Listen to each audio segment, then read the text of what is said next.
Hi everyone, thanks as always for tuning in to my video blog for polyphonics.org. This week I want to ask you all a question. In my library I oversee a staff of 5 students, both graduate and undergraduate, and having a staff can be both challenging and educational for me, but I'm going to save that topic for another blog. Obviously everyone working in the library loves music. We love listening to it, playing it, discussing it, and preparing it.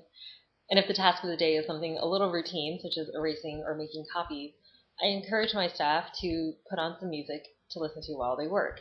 And it's always interesting to see what they choose as their soundtrack of the day. Sometimes they play music that they're studying or performing in class, or sometimes they take turns selecting tunes and sharing music with each other.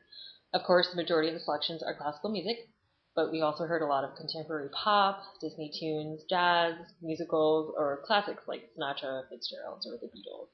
A colleague and I once discovered that we're particularly industrious while listening to Steve Reich. Interestingly, no one puts on new music. We'll have to do a new music day soon. And we've done theme days where you listen to, for example, Everything's at the Fifth, so Beethoven's Symphony, Mahler 5, Shostakovich 5, the Fifth Piano Concerto or Violin Sonata of such and such composer. You get the idea. Once we did a 90s pop music day while booking folders, and that was a lot of fun. Personally, I go on composer days, so I'll spend a whole day listening to the repertoire of a particular composer or a genre such as concertos, sonatas, ballet suites, and from time to time I'll just put on entire operas. However, I find that unless I'm the only person working in the library, I can't listen to classical music. It tends to start too many distractions or too many discussions. And it can be fun, though, if I'm staffing alone and one of the graduate students walks in and doesn't recognize what I'm playing. Of course, then that leads to a little discussion, but a little is fine. As a library, after all, it's a big part of our job to facilitate learning. And if people are around, but I need a little background noise, I'll put on the NPR 24-hour music stream or one of their first listen albums. I can also always rely on a playlist of one of my go-to undistracting musicians, such as Paris Combo, Pink Martini, Galactic, or Yo-Yo Ma. Rehearsals around the building also provide a lot of music, and from time to time I might need my own selections, usually things that are familiar, in order to take focus away from these rehearsals.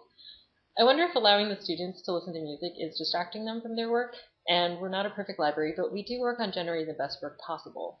Listening to music and sharing music is a great way to build camaraderie.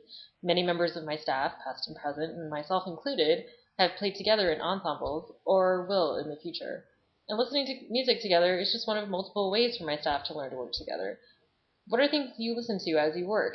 Do you find any music more or less helpful? What are your preferences? The comments are open for once. Please let us know, and see you in 2 weeks.